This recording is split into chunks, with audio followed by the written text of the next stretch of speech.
Oi, gente, eu sou Juliana Mendes, a mãe de 7. Aqui no canal do YouTube a gente troca informação, a gente troca conhecimento, a gente compartilha nossas experiências. E hoje eu estou aqui para fazer uma entrevista muito especial para mim, porque a gente vai falar hoje sobre o TDAH, que é o transtorno do déficit de atenção. Transtorno, me corrija, do déficit de atenção e hiperatividade. Com o Dr. Thiago Blanc, ele é psiquiatra da infância e da adolescência, e ele me ajuda há uns 2 anos já, né, Thiago? Com o Luiz Felipe. Eu já falei para vocês em alguns, tanto no Instagram quanto no Snap, que o Luiz Felipe, meu filho de 13 anos, ele tem esse diagnóstico desde os 6 anos de idade. Então, eu trouxe o Thiago porque assim, a gente enfrenta, como mãe, muitas dúvidas, muitos questionamentos, muita incerteza, insegurança, medica, não medica, né? Precisa de terapia, não precisa de terapia, até quanto a gente pode agir para resolver e para ajudar nesse diagnóstico. Então eu trouxe o Thiago aqui para poder me ajudar a esclarecer algumas dúvidas e responder algumas perguntas. Só para começar, deixa eu explicar para vocês. O Luiz Felipe, quando ele tinha 5 anos na escola, ele começou a perder vínculo com os coleguinhas. Então, aquela criança que me trazia diariamente o nome de todos os colegas e o que tinha feito, passou a não me trazer o nome de mais ninguém e de não me dizer e estar insatisfeito com a escola. Naquele momento, eu percebi que tinha alguma coisa errada e levei ele à psicoterapia. Nós morávamos em Salvador ainda e essa terapia, depois de 1 ano de trabalho, me diagnosticou. Ele tinha 6 anos e ela me disse: olha, Juliana, ele tem todos os indícios e todos os sintomas de um TDAH. Lógico que foi assustador até para você começar a entender o que é esse transtorno.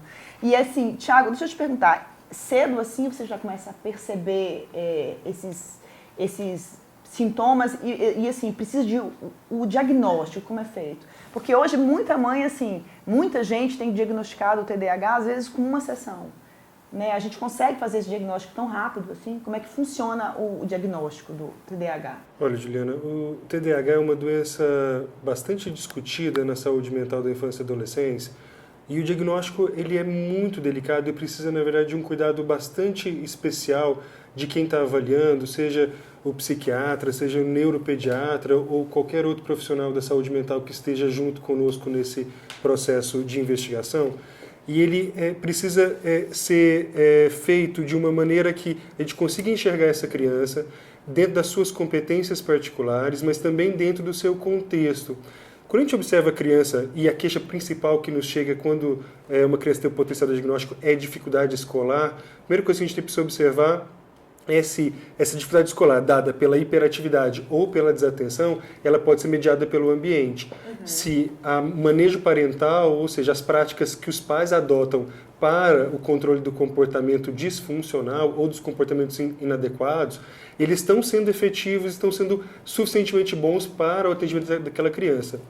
A criança verdadeiramente com TDAH, ainda que os pais façam tudo certinho, tudo correto, ainda assim é muito difícil que essa criança permaneça em atendimento das regras determinadas em casa, ou mesmo na questão quando a criança tem um padrão desatencional, que ela consiga desempenhar bem o seu papel na escola.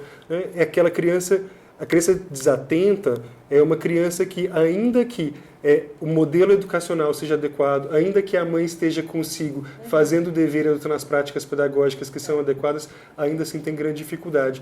O que eu estou querendo dizer com isso é que uma criança que tem TDAH é uma criança que sofre. Não há que se falar numa criança que tenha esse diagnóstico se não houver sofrimento envolvido.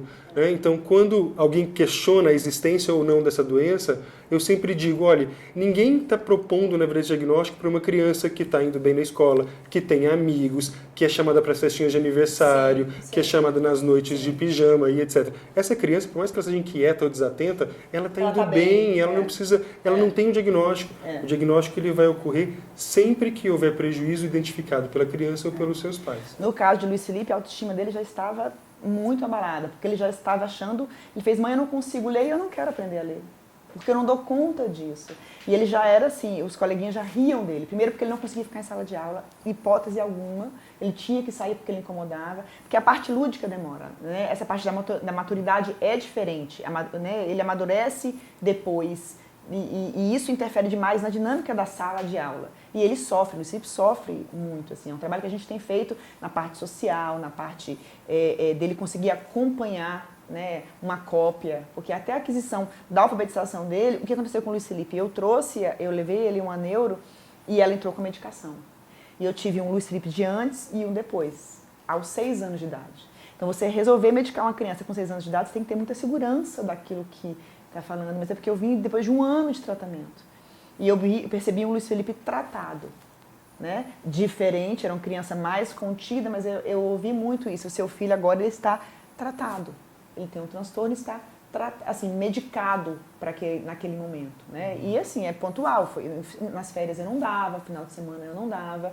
E que é assim que a medicação funciona, né? Hoje existem vários tipos de remédios, né, Tiago? Assim, para poder... E você entrar com medicação aos 6 anos, 7 anos, você vê problema, Como é que funciona a medicação? O tratamento do TDAH, ele está pautado, na verdade, em duas dimensões, né? A dimensão medicamentosa, né? Os estudos eles demonstram para a gente que o sintoma-chave, desatenção e hiperatividade, ele tem uma resposta com medicação. O que não quer dizer que essa criança também não se beneficie do tratamento psicoterápico. Porque, como estava dizendo, a maioria dessas crianças, elas vão para a escola e elas começam a ter dificuldades com a escola, né? A recusa escolar, por exemplo, a escola começa a ser um ambiente aversivo.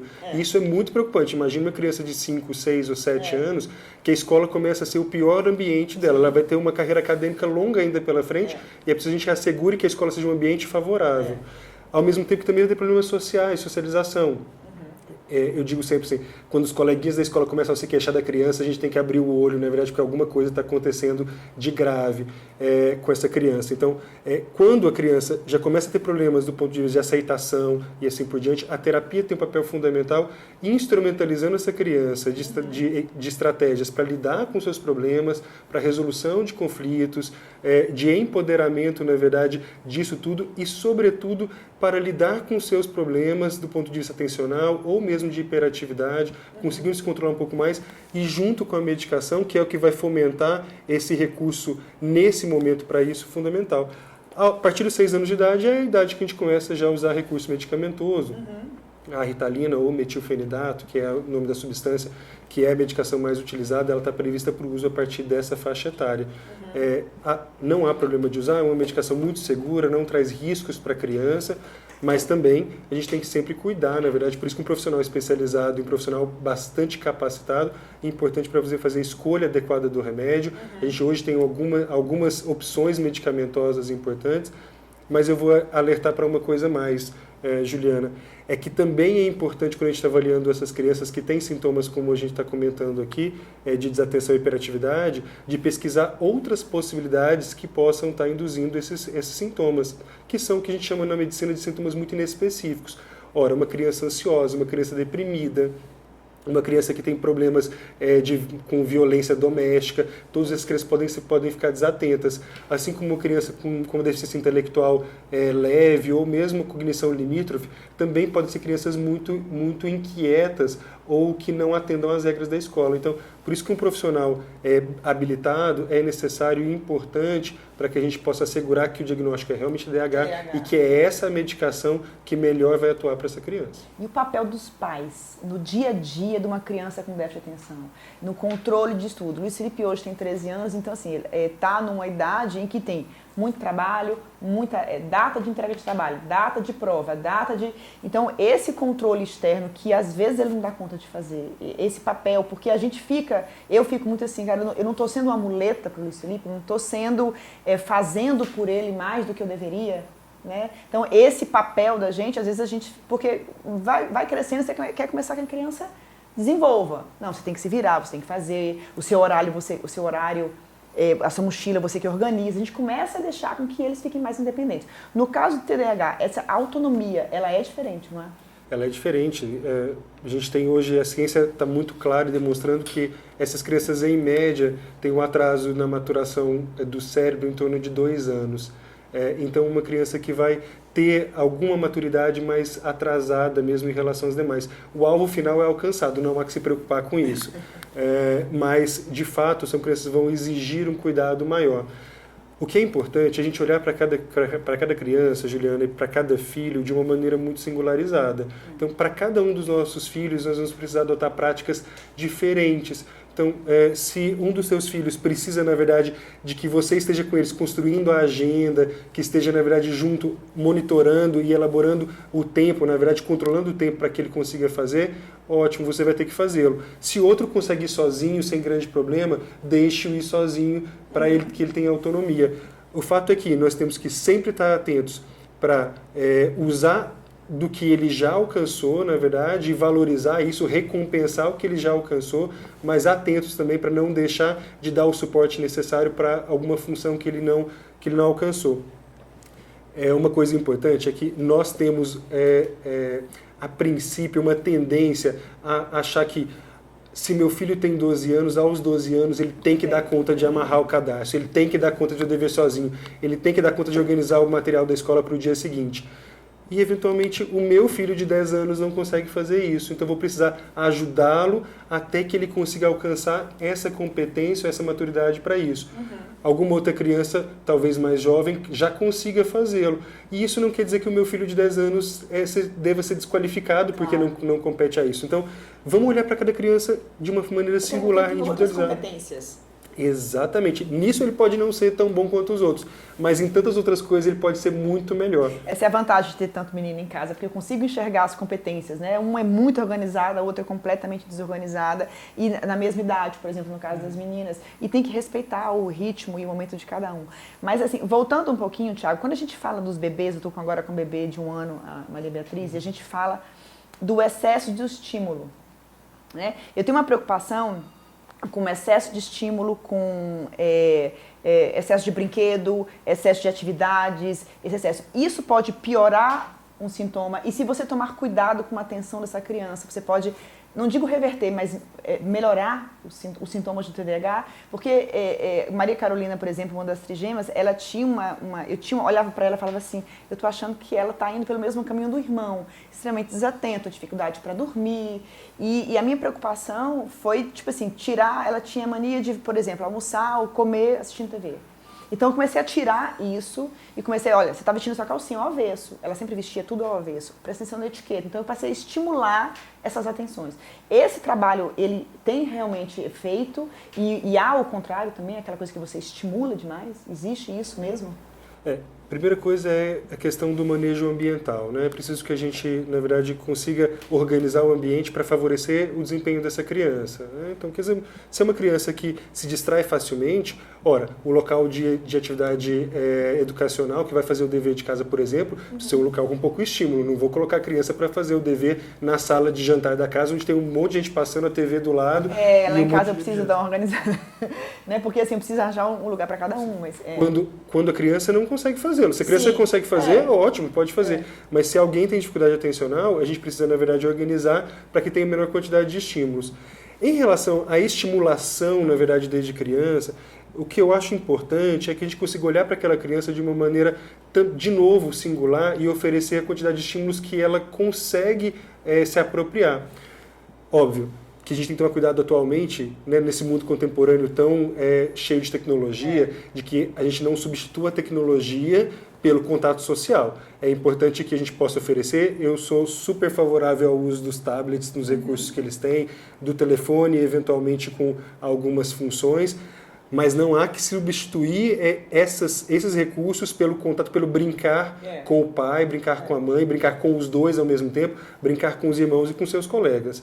Então, essa é uma questão importante. Mas a quantidade de atividades que uma criança vai fazer vai depender muito de como ela estiver dentro desse processo.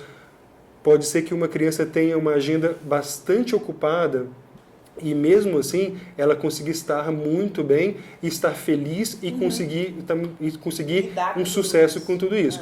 Outras crianças não vão conseguir, na verdade, ainda que nós, como pais, tenhamos um desejo, até talvez uma vaidade, para que os filhos possam fazer inglês, espanhol, estudar numa escola bilíngue de francês, fazer natação, karatê, judô, fazer os nossos sonhos, as nossas expectativas, né? Exatamente. As nossas frustrações através dos filhos, né? É que essa criança, ainda que seja meu filho tão amado, será que ele consegue fazer tudo isso que eu gostaria que ele fizesse? E a gente se apropriar nesses momentos, respeitando, na verdade, sobretudo, esperando que nossos filhos com TDAH ou sem TDAH, que eles estejam felizes. Esse é o alvo fundamental do cuidado. Obrigada, Tiago. Muito bom. Obrigada a você aqui com a gente.